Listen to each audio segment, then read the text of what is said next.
In the center of Ouagadougou, under the cover of night, an unexpected operation resulted in the dramatic arrest of 3 Nigerian nationals. They were caught red-handed, attempting to breach Burkina Faso's highly classified military network. But weapons and maps were not their goal. Their mission was focused on a far more elusive secret, the method by which Ibrahim Traoré managed to communicate with Nnamdi Kanu, who remained imprisoned in a DSS cell in Abuja. The finding sent tremors through both governments, but beneath the political panic lay a far more disturbing reality. If even a prisoner's words could travel, what did that say about the supposed silence maintained by the powerful? Could the voice of a single man truly reveal the anxieties haunting an entire regime? As the clock ticked past midnight in Ouagadougou, the city was mostly at rest. Yet, inside the Ministry of Telecommunications, lights shone brightly. That night, 3 Nigerian men exited a black SUV, their documents stamped with ECOWAS peacekeeping clearance. They greeted the guards warmly, their French tinged with a polished accent. No one questioned them. Their badges labeled them as consultants. Their attire crisp and official, yet their intentions had nothing to do with peace. Once inside, they requested access to historical communications logs, claiming to be reviewing cross-border cooperation. One even made a light-hearted remark about strengthening security among brothers. When the staff exited for a tea break, the men sprang into action. Rather than examining the logs, they opened the black case and produced a slim, unusual device. It looked like a phone, but was actually a high-tech scanner, designed to detect concealed transmissions and encrypted signals. One whispered, "Check for anything tied to Kanu." They were not looking for arms, but for a secret, a silent channel, a mystery that Nigeria's own agencies had failed to solve. Meanwhile, miles away in Abuja, President Tinubu was demanding answers. How was Traoré, leader of a foreign nation, apparently receiving potent, authentic messages from Nnamdi Kanu, who was supposed to be sealed off in DSS custody? No calls, no visits, yet whose words Traoré quoted with uncanny precision. The agents were dispatched with utmost secrecy, leaving no paper trail, no records. But what they did not realize was that Traoré, ever vigilant, already suspected their intentions. As the Nigerians scanned the ministry for secrets, unseen eyes watched them through the ministry's security cameras. Outside, the wind blew hot and dry. Inside, the trap was tightening, and the unspoken question lingered. When every mouth is sealed, how does the voice of a prisoner still reach the world? Deep beneath Burkina Faso's presidential palace, in a secure, dimly lit room, intelligence officers leaned forward over their screens. It was past 1 a.m. when a strange signal appeared, brief bursts of encrypted data emanating from the telecommunications ministry. It didn't fit the pattern of normal communications, neither a phone call nor an email, but something quieter, more concealed, and it didn't originate from any Burkina Faso server. In response, an urgent call was made to President Traoré, who arrived shortly before 2 a.m. Dressed in military fatigues, he entered silently. There was no press, no guards, just him, his intelligence chief, and a screen alive with shifting lines of code. An officer saluted him. "We've intercepted an unknown signal from the ministry. It appears to be foreign surveillance equipment." Traoré's expression remained unchanged. He asked, "Which country?" "We tracked it to a Nigerian IP address, masked with military-grade tools. The people inside claim to be ECOWAS consultants." At this, Traoré's jaw tightened. He uttered a single word, sharp as breaking glass: "Trap." Silence fell. He leaned forward. "Seal the building. No one leaves. Lock every door, but do it quietly. Let them believe they're still in control." The officers moved quickly, and as Traoré watched the blinking screen, he murmured, "If they came for the voice of a prisoner, they will leave in chains." Across the city, the unsuspecting spies continued their work, unaware that the lion was now fully awake. In a shadowy government backroom in Ouagadougou, 2 technicians worked in haste under dim lighting. They weren't repairing equipment, they were constructing a trap. They prepared an old server, but embedded within it was a special file, a fake, encrypted document labeled Traoré Kanu Protocol. It was designed to look enticing, full of manufactured logs and signals that pointed to a supposed secret communications route. By sunrise, the server was transferred to the telecommunications lab, precisely where the Nigerian agents had requested technical support. The file appeared legitimate, brimming with fabricated coded logs and false evidence of a hidden line of communication. The trap was now live. By mid-morning, the Nigerian spies returned to the lab. One agent lingered near the door, feigning interest in paperwork, while his two colleagues connected their device and began scanning the server. Upon discovering the decoy file, one agent smirked. "We've got it." He was oblivious to the fact that accessing the file had silently triggered an alarm. Instantly, the lights flickered. The lab doors locked automatically and hidden cameras zoomed in from above. Within 10 seconds, armed military personnel stormed in, issuing silent commands. The two agents, caught off guard, froze in place, hands raised. Faces drained of color, they had been thoroughly deceived, but the third man, who had been keeping watch in the hallway, slipped away just before the doors locked. He darted down an alley, shed his ID badge, and disappeared into the bustling streets of Kudugu. Back at the lab, the arrested agents remained silent.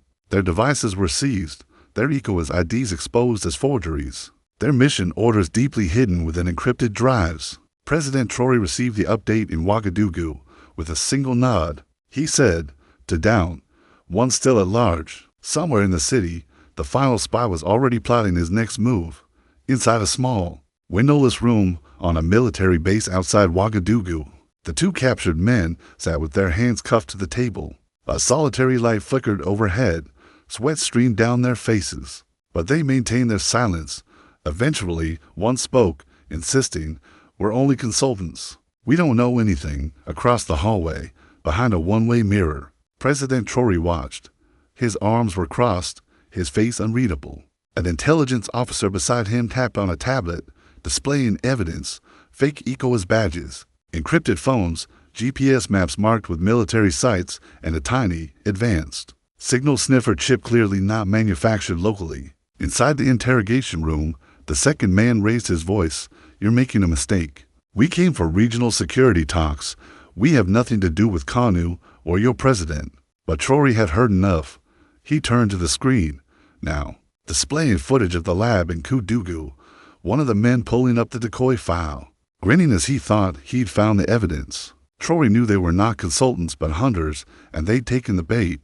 "They're well trained," the intelligence chief remarked. "They won't speak easily." At last, Traoré spoke. "Everyone talks. You just have to listen in the right way." He left the room, the door closing quietly behind him. Inside, the agents still believed they had time, but time was the one thing Traoré would never give. Meanwhile, within the austere walls of DSS headquarters in Abuja, Nnamdi Kanu sat across from his lawyer in a cold, silent room. Cameras recorded every movement. Two officers stood nearby, arms folded, eyes fixed. Every visit was tightly controlled, timed, and monitored. Yet, Kanu appeared relaxed, his voice steady and low as he discussed legal matters and court dates. Nothing unusual. Near the end of the meeting, he leaned back and uttered 3 words in Igbo, "Awonai, the snake is waiting." To the guards, it was an innocuous cultural phrase, but to his lawyer, and to those familiar with Kanu's thinking, it meant everything. A warning, a coded message hidden in plain sight. 3 days later in Ouagadougou, President Traoré addressed his cabinet. His speech was brief yet powerful, focusing on betrayal and the dangers of silence. Unexpectedly, in the middle, he quoted the same Igbo phrase, "Awonai." His ministers looked at each other in surprise. They'd heard the phrase before. But how did Traoré know it, and why now? He offered no explanation. That night in Abuja, Kanu's lawyer sat in his car, quietly smiling. Somehow, the message had crossed from cell to cabinet without a single phone call or letter. Just words with purpose, in a world crowded with eyes and ears. They had found a way to communicate. Though Kanu remained in prison, his voice had traveled across borders, penetrated the corridors of power, and echoed in the mind of a president who still listened. Even in silence, Kanu had spoken. And now the snake was no longer waiting, it was moving. Deep within a rock, behind locked doors and drawn curtains, President Bola Tinubu sat at the head of a long table. His eyes were tired, his anger sharp. Only 2 others were present, his intelligence chief and the Minister of Defense. Tinubu slammed a folder onto the table. "They were caught," he said flatly. Inside were photographs, images of the 2 Nigerian spies now in chains in Ouagadougou. Their devices cracked, their mission exposed. It wasn't supposed to happen like this. "We sent our best," the intelligence chief replied cautiously. "They were trained not to leave a trace, But Traoré was always a step ahead. Tinubu's jaw clenched. How is he still getting messages from Kanu? The man is locked in our facility. Every move watched. Every word recorded. Silence followed. The defense minister shifted, uneasy. Sir, maybe it's not about technology. Maybe it's trust people. On the inside, lawyers, officers, someone may be helping. Tinubu leaned forward, voice cold. I don't care how he's doing it. I care that he is still doing it, and I want it to stop. He paused, then added in the Traoré channel, whatever it takes, the room still. The meaning was clear: cut off all channels, punish those involved, make an example of them. The intelligence chief nodded, yes, sir. As they left, Tinubu remained, staring at the folder. The ECOWAS symbol on the spy badges, now a bitter mockery. His plan had failed. Traoré had turned the tables, and somewhere beyond the border, the man he couldn't contain was still quoting the voice he feared most. The real question was no longer who was listening, but how many others would find the courage to speak next. As the first light of dawn crept over the dry hills outside Ouagadougou, a young shepherd named Musa guided his goats past an old, rusted telecom tower. The air was quiet, filled only with the sound of wind and the gentle clinking of bells. Suddenly, Musa noticed something odd. A man crouched behind the tower, dirty and sweating, clearly trying to remain unseen. He didn't look like a farmer. His boots were dark, his shirt torn, and his eyes darted nervously.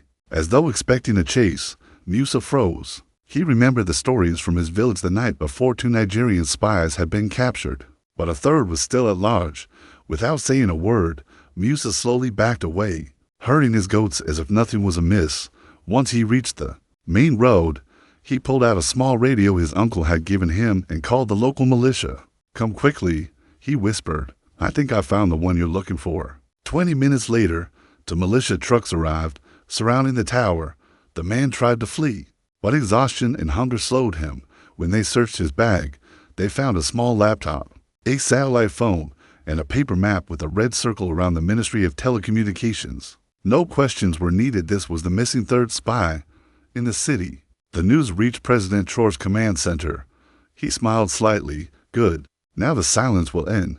In a dusty village on the city's edge, a young shepherd had unwittingly helped end a secret war. Sometimes it's the smallest voice that unmasks the loudest lies. The third spy sat on a metal bench in a guarded room at a military base outside Ouagadougou. His wrists were cuffed. A soft bandage covered a cut above his brow. He hadn't slept in 2 days. Food had been given, but barely touched. He remained silent. 2 officers sat across from him. There was no shouting or violence, just silence. Finally, one said, "You've been caught. Your friends have already confessed. But we want to hear it from you. Why were you really here?" The man looked at his hands, his voice faltering. "We weren't sent to destroy anything," he said quietly. "We were sent to learn, to find out how President Traoré communicates with Nnamdi Kanu." One officer leaned in. "Why, Kanu is in a Nigerian prison. You think there's a secret phone line?" The spy shook his head. "That's the thing. No one knows, not even the DSS, not the president. But the messages keep coming, speeches, quotes, hidden phrases. It's like Traoré hears him directly." He looked up, eyes weary. "They call it the invisible line in Abuja. Some say it's technology. Some say it's people. Others think it's something bigger." The officers said nothing, simply listening. "We were told to break into your systems, your towers, your military frequencies, to find the source. But I swear we found nothing." One officer nodded and stood. The other whispered into a radio. Moments later, President Traoré watched the confession from a secure room. He did not smile or speak, just stared at the screen. What frightened Tinubu, he realized, was not only how Traoré heard Kanu, but the possibility that many others were listening to. Suddenly, television screens across Burkina Faso went dark for a brief moment.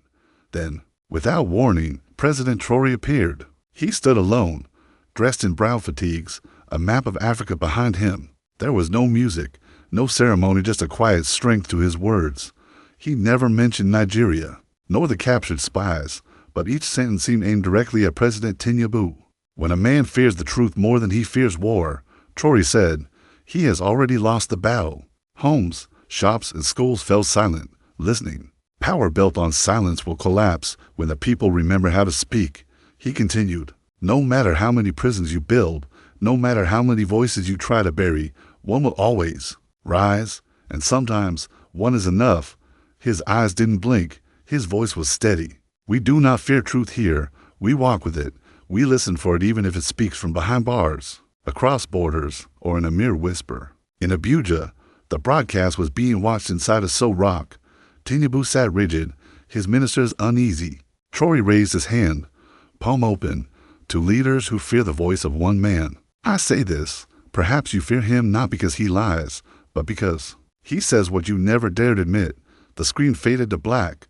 Across Burkina Faso, applause began quietly and then grew. In a dark cell in Abuja, Nnamdi Kanu, unseen and unheard, closed his eyes and smiled. Some messages need no names only. Courage. The sun stood high over Abuja when a guard entered Kanu's cell with a small plastic bag. Reading R, the guard said, placing a thick, nondescript history book on the bed. Kanu nodded, waited for the door to shut, and began flipping through the pages. Halfway through, his fingers paused. Tucked between the pages was a thin slip of paper, a single line written in blue ink. The lion doesn't need permission to roar. Kanu smiled faintly, slipped the paper deeper into the book, and kept reading as if nothing had happened. In the DSS control room, guards watched on camera. Nothing seemed amiss. No alarms went off. Yet, the coded messages continued hidden. In books, slipped into food packaging, whispered in passing. The boundary between silence and speech had been shattered, and no technology, no surveillance, no walls could halt it. In a So Rock, Tinubu received a confidential intelligence memo. Kanu continues to receive untraceable messages. We cannot find the source. He tore the note in half, but the truth had already escaped. Kanu was no longer speaking to Traoré alone across Africa. Others had begun to listen. The lion had roared, and the jungle would never be silent again. If this story moved you as it has so many across the continent, don't forget to like and subscribe for more powerful stories from Africa's rising voices. Let us know in the comments which country you're tuning in from. I want to see the entire continent light up. And if you believe the truth cannot be silenced, share this story with someone who needs to hear it.